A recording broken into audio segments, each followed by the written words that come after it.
Olá pessoal, tudo bem? Vamos lá para mais uma aula do módulo de ortopedia. Nessa aula a gente vai ver um tema bastante interessante, bastante corriqueiro na disciplina de ortopedia, que é a osteoartrite, que vocês podem conhecer aí como osteoartrose ou só como artrose. Então, vamos discutir um pouco aqui hoje sobre esse tema que é bastante interessante. A gente vai falar um pouco sobre a fisiopatologia da osteoartrite, como é que a gente pode aí fazer um exame físico adequado para os pacientes que têm esse quadro de osteoartrite. Vamos discutir também um pouquinho dos exames de imagem, da radiografia, o que é que a gente espera observar na radiografia de um paciente com osteoartrite, e vamos falar um pouco também sobre o tratamento, como a gente pode ajudar esses pacientes com o quadro de osteoartrite instalada nas articulações. Vamos lá? Inicialmente, é preciso definir o que é essa doença, tá? Existem várias definições de osteoartrite, existem aí possibilidades diferentes de fazer essa relação nominal do que é essa doença, e eu basicamente gosto de duas definições, né? A primeira é essa daqui, ó. É uma afecção crônica e degenerativa e progressiva que afeta as articulações sinoviais, caracterizada por dor, limitação da amplitude de movimento e possíveis deformidades nos estágios mais avançados dessa doença, tá? E a outra definição que eu gosto também é que ela é uma afecção primária ou secundária que pode ter origem tanto na cartilagem como no osso subcondral ou até mesmo no líquido sinovial. Então essas duas definições aqui têm pontos importantes que a gente vai discutir durante essa aula aqui, beleza? Vamos lá. Normalmente uma cartilagem ela tem esse aspecto aqui. Observem comigo que a gente tem aqui uma integridade em todas as camadas nesse corte histológico aqui de uma cartilagem hialina, tá? E quando a gente tem uma artrose instalada, observe que a gente tem um desgaste dessas camadas, a gente tem uma ruptura em alguma dessas camadas, podendo chegar realmente até a região mais profunda, no osso subcondral, causando uma dor aí mais acentuada nos pacientes, certo?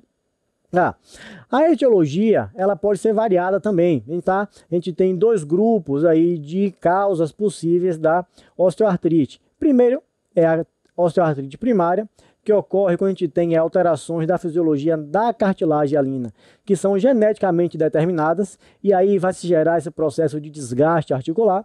Ou a gente pode ter a osteoartrite secundária, tá? Que ela vai ser resultante de um trauma ou de alterações biomecânicas que o indivíduo desenvolve durante a vida nessa articulação, um desvio importante que ele foi adquirindo durante a vida, ou até mesmo doenças outras que vão causar uma interferência na articulação. Então aqui são as duas grandes causas da artrite, da osteoartrite nos nossos pacientes, certo? Lembrando a vocês aí do curso básico de histologia, certamente vocês se lembram que a cartilagem ela é composta da matriz cartilaginosa e dos condrócitos. A matriz ela tem o colágeno, principalmente o colágeno do tipo 2 nas articulações, nas cartilagens hialinas, tá? E tem também os proteoglicanos, que são as proteínas que vão fazer ali o enchimento, a matriz da cartilagem. E os condrócitos são as células que são responsáveis por garantir aí o turnover da articulação, da cartilagem. O tempo inteiro a cartilagem fica nesse processo de degradação e recuperação, e quem garante essa condição é realmente o condrócito, que é a célula mais importante aí desse tipo de tecido.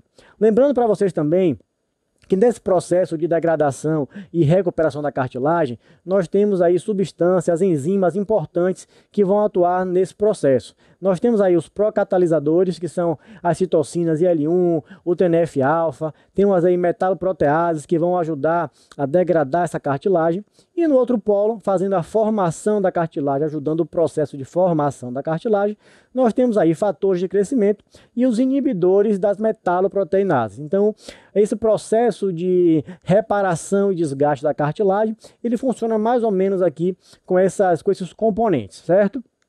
Vamos lá. A fisiopatologia do desgaste da cartilagem, da osteoartrite, ela passa aí inicialmente por uma alteração histológica. Acompanhe comigo aqui que existem modificações que são quantitativas e qualitativas no colágeno e nos proteoglicanos que fazem a sustentação do tecido, e o que acontece é uma perda progressiva do condrócito. o condrócito ele vai acabar morrendo por conta desse desgaste e vai gerar aí um processo que vai se acentuando, modificando as cartilagens, a biomecânica dessa cartilagem e vai acabar gerando um processo de degeneração, um desgaste. Podemos chegar inclusive até uma erosão, tá? Muitas vezes nos quadros mais graves de osteoartrite, nós observamos na radiografia, no exame de imagem, até realmente fragmentos do osso subcondral solto ali na articulação por conta do desgaste acentuado que pode acontecer num quadro mais grave da osteoartrite, beleza? Então vamos lá, um estresse na articulação vai gerar uma alteração do colágeno, esse colágeno alterado vai gerar uma degradação dos proteoglicanos que vai gerar aí uma degradação da cartilagem. Ou nós podemos ter aí outras causas gerando esse processo de desgaste, né? Causas secundárias, doenças aí sistêmicas, gerando essa alteração nos condrócitos. Essa alteração no condrócito vai gerar liberação de proteinases e de prostaglandinas e vai gerar também no final uma degradação da cartilagem. Então observe que a gente tem aí possibilidades diferentes para gerar um processo de desgaste articular nos pacientes, beleza? Podemos classificar a osteoartrite pelo número de articulações acometidas, tá? Se for uma artrose, uma artrite apenas localizada em uma articulação, nós temos a monoarticular. Se eu tenho aí poucas articulações envolvidas, uma, duas articulações, nós temos a osteoartrite oligoarticular. E se eu tenho um quadro instalado em várias articulações do corpo do paciente, nós estamos diante de um quadro de alteração poliarticular, aquele paciente que realmente tem um pouco mais de queixa do que aquele que tem alteração apenas em uma cartilagem, na maioria das vezes, certo? Existe também a possibilidade de classificar pelos subtipos as osteoartrites. Nós temos as inflamatórias, temos também a osteoartrite erosiva, que vai causar uma degeneração mais acentuada na cartilagem dos pacientes. Temos aquelas generalizadas, que vão realmente acometer uma quantidade grande de articulações no corpo do paciente. E aqui eu trouxe para vocês duas imagens do intraoperatório, tá? Essa aqui é uma artroscopia de um joelho e observe na imagem lá, na primeira imagem, a gente tem ali uma formação de uns tecidos, parecendo que existe uma soltura daquela cartilagem. E é justamente isso que acontece com a artrose, com a osteoartrite. A gente vai observar na artroscopia que existe lá na primeira imagem pedaços de cartilagem que estão praticamente soltos daquela região onde ela deveria estar fixada. O que não acontece nessa daqui. Observe aqui uma artroscopia de um paciente sem artrose. Observe que a cartilagem está bem lisa, a gente tem o contorno aqui do fêmur estabelecido sem nenhuma alteração. Então, essa é a imagem que a gente vai observar quando a gente faz uma artroscopia no paciente e visualiza um quadro de artrose ali já instalada na articulação. Lembra dessa imagem aqui que vocês vão entender melhor como é que funciona esse processo de alteração da cartilagem dos pacientes. Normalmente, os pacientes vão chegar para vocês no consultório reclamando de quê? Qual é o quadro clínico desse paciente? Qual é o sintoma? Quais são os sinais que estão envolvidos no processo da osteoartrite? Então, basicamente, ele vai reclamar de dor, tá? O paciente, na grande maioria das vezes, o primeiro start, esse sintoma inicial, a queixa inicial do paciente é realmente dor, que vai levar ele até o consultório, tá? E essa dor, ela pode ser tanto ao repouso quanto à mobilização e durante o exame físico, quando vamos fazer algumas manobras para investigar que tipo de lesão está ali envolvida naquela artrose, o paciente também refere dor nesses casos. Eles também reclamam de crepitação. Muitas vezes o paciente chega dizendo para a gente que tem a sensação que a articulação está cheia de areia, como se estivesse ali mexendo a articulação, ele ouve um rangido dentro da articulação. E muitas vezes também os pacientes podem dizer que existe ali a sensação dessa crepitação. Ele sente realmente o joelho, ou o ombro, ou o cotovelo, com essa sensação que existe uma areia dentro do joelho, tá? E, excepcionalmente, esse crépito pode ser audível. Algumas vezes aí você consegue identificar essa sensação aí, ouvindo o paciente movimentando aquela articulação, e você consegue realmente ouvir a crepitação do joelho do paciente. Outra queixa importante deles são os espasmos, tá? O paciente ele começa a ter uma perda de força muscular, a musculatura pode entrar em espasmo também, e eu tenho junto com isso uma atrofia muscular. Progressivamente, os pacientes que têm osteoartrite, eles vão perdendo a capacidade do músculo de ter uma força importante, tá? Então, esse músculo vai atrofiando, muito por conta do processo doloroso. O paciente vai usando cada vez menos aquela articulação e lembre aí que o músculo sem utilização, sem movimentar, sem fazer uma carga, ele acaba perdendo suas fibras, entrando em atrofia também, beleza? A limitação da amplitude de movimento acontece muitas vezes no paciente por conta da dor ou já por uma alteração mesmo mecânica, anatômica da articulação que acontece por conta desse desgaste. Os pacientes podem realmente perder a amplitude de movimento articular. Eles também têm sinais discretos de articulação inflamada. Tá? Lembra que eu estou falando de osteoartrite, de um processo inflamatório, tá? Mas os pacientes geralmente não chegam no consultório com um quadro assim exacerbado inflamatório, tá? Um derrame articular muito importante, um rubor muito importante, o que não quer dizer, obviamente, que vocês não devem investigar se existe aí um quadro inflamatório importante atrás dessa osteoartrite, mas não é tão comum assim um paciente chegar com a articulação tão inflamada assim no dia a dia do consultório, tá? E também nós podemos encontrar derrame articular, que geralmente está associado com trauma ou com uso excessivo da articulação. É aquele paciente que já tem uma osteoartrite há algum tempo no joelho, há algum tempo no tornozelo, e ele vai chegar no consultório que depois que ele fez uma caminhada de 10 quilômetros, que ele fez ele sofreu um trauma naquela articulação, o joelho inchou, o tornozelo inchou, está lá cheio de edema, com derrame articular importante. Então é frequente de acontecer esses relatos nos pacientes após o uso excessivo ou um trauma que aconteceu na articulação, certo? Existem, obviamente, fatores que podem piorar a osteoartrite, fatores de risco para o desenvolvimento da osteoartrite, como por exemplo a obesidade.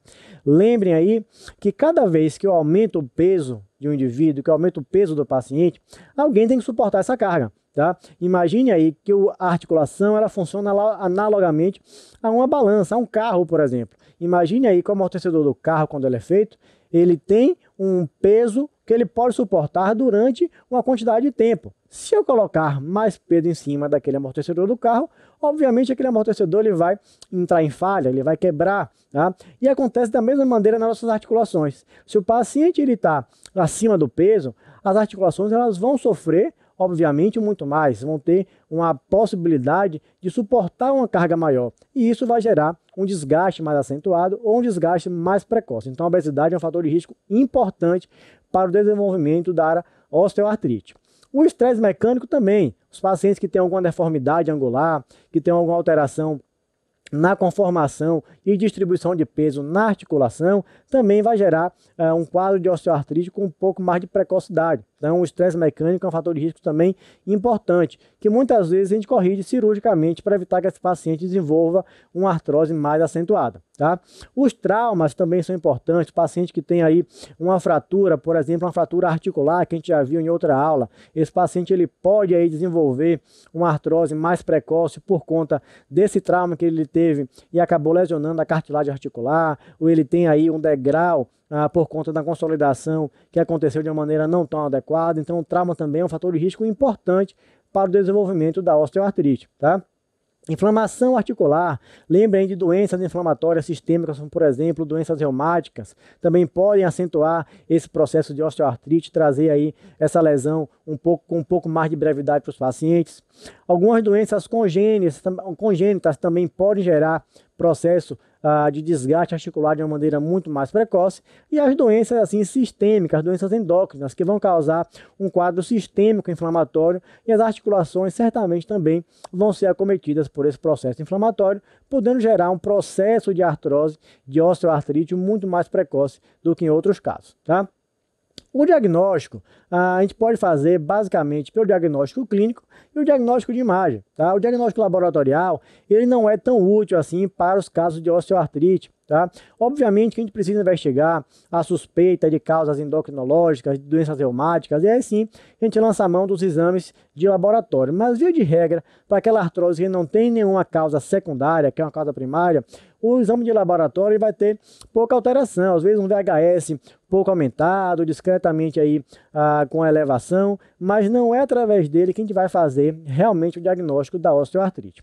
O que é importante para a gente realmente é o exame de imagem, além do exame clínico, obviamente.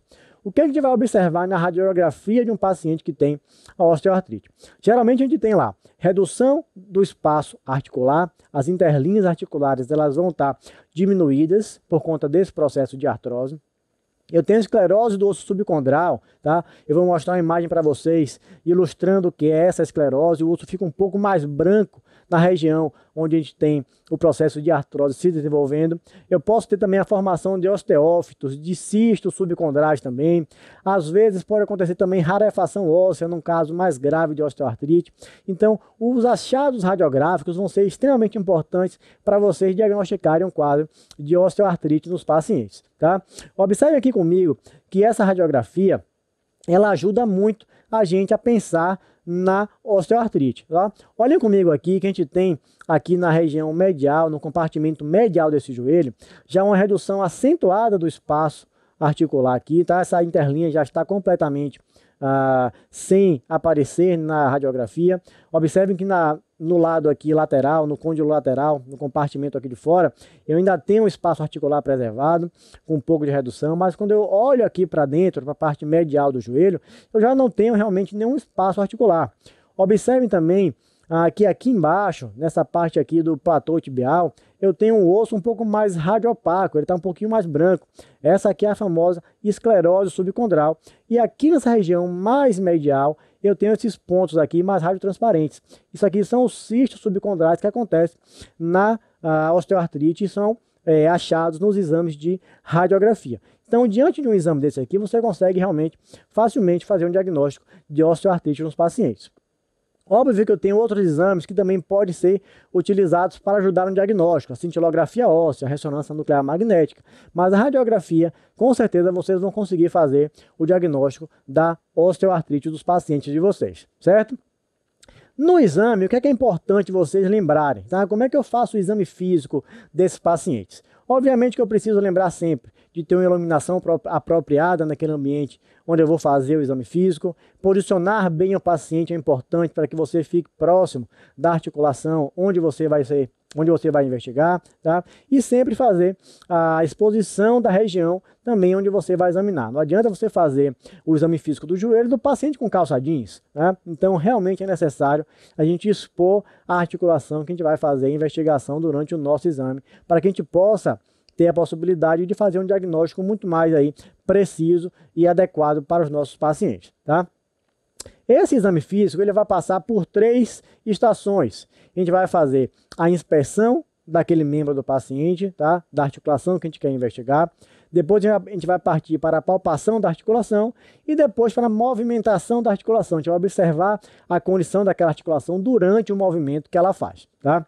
Então, o que é que a gente precisa pensar no quadro clínico, durante a investigação dos nossos pacientes? Então, se eu estou falando de uma artralgia, de um processo que vai causar dor na articulação, é a primeira coisa que o paciente vai dizer para você: doutor, está doendo meu joelho. Então, a dor vai estar presente no exame físico do paciente. Alguns pacientes também relatam rigidez após o repouso. Lembrem aí que a produção do líquido sinovial, que vai lubrificar as articulações, ela é mediada também pelo movimento. Então, se o paciente está mais restrito por conta da dor, se ele mexe menos essa articulação por conta da dor, é natural que ele tenha uma rigidez pós o repouso, porque eu tenho menos líquido sinovial ali lubrificando aquela articulação. É muito frequente os pacientes dizerem que de manhã cedo eles acordam com o joelho, com a mão, com o pé um pouco mais travado e durante o movimento do dia a dia ele consegue melhorar um pouco essa condição de mobilidade da articulação, tá? Lembrem também que eu estou falando de uma artrite, de uma doença inflamatória. Então é importante vocês investigarem também sinais ali de inflamação local naquela articulação. A crepitação articular também é um achado importante que vocês devem investigar durante o exame físico dos pacientes.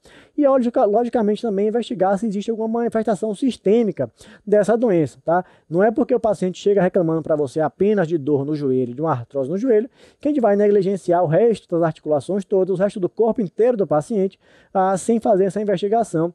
E aí, então você precisa também estar atento sempre às alterações sistêmicas dessa doença que pode trazer para o nosso paciente. Se você tiver dúvida, a grande dica é essa daqui, ó: comparar as articulações. Observou o joelho esquerdo? Ficou na dúvida se existe alguma alteração no exame físico? Compare com o lado direito. faça o exame físico também do lado direito. Então é importantíssimo nesses casos você sempre fazer um exame comparativo. Tá? Iniciou nessa vida de examinação dos pacientes, de fazer o exame físico do paciente, sempre compare um lado com o outro. Cada vez que vocês investigarem uma articulação saudável, vocês vão saber identificar uma articulação quando ela está doente. Então, comparar as articulações é fundamental para que vocês tenham aí um sucesso no diagnóstico e no exame clínico desses pacientes com alterações articulares, beleza? Então a gente vai lá no exame físico tentar reconhecer um aumento de volume articular, realmente ver se aquela articulação tem um aumento do seu tamanho, se existe ali um derrame articular importante naquela articulação. Procurar ver se existe algum sinal inflamatório, um rubor, uma dor acentuada ali na articulação. Se a musculatura que está em volta daquela articulação, musculatura que perdeu a sua atrofia. Então não é raro a gente pegar um paciente com artrose do joelho, com osteoartrite do joelho direito e a coxa dele ser muito menor do que do lado esquerdo, por conta desse processo de atrofia muscular. Então é importante também avaliar sempre a atrofia do músculo, como é que ela está, beleza? O alinhamento articular também é importante. A gente vai ver um pouquinho mais à frente que existe possibilidade de avaliar como essa articulação está alinhada, tá? Uma articulação desalinhada certamente pode gerar um processo de artrose muito mais acentuado do que outra. Então, avaliar esse desalinhamento é extremamente importante, certo? Vamos observar também se tem deformidades, tá? Se existe alguma tumoração naquela articulação, se existe alguma tumoração naquele segmento ósseo que está influenciando na biomecânica da articulação, também é importante para garantir que a gente afaste outras causas também de compressão naquela articulação, tá? Então, durante a inspeção, você pode simplesmente pedir para o paciente ficar em pé, colocar o paciente ali na sua frente em pé e avaliar, por exemplo, num caso de artrose do joelho, qual é a posição dele, tá? Se eu tenho ali um genovaro, se eu tenho um genovalgo, qual é a posição daquele joelho. Eu posso avaliar também os pés do paciente, observar se ele tem um pé cavo, se ele tem um pé plano, que isso também certamente vai influenciar na biomecânica das articulações, causando aí possivelmente um processo de desgaste mais acentuado. Eu posso avaliar também as alterações posturais do paciente.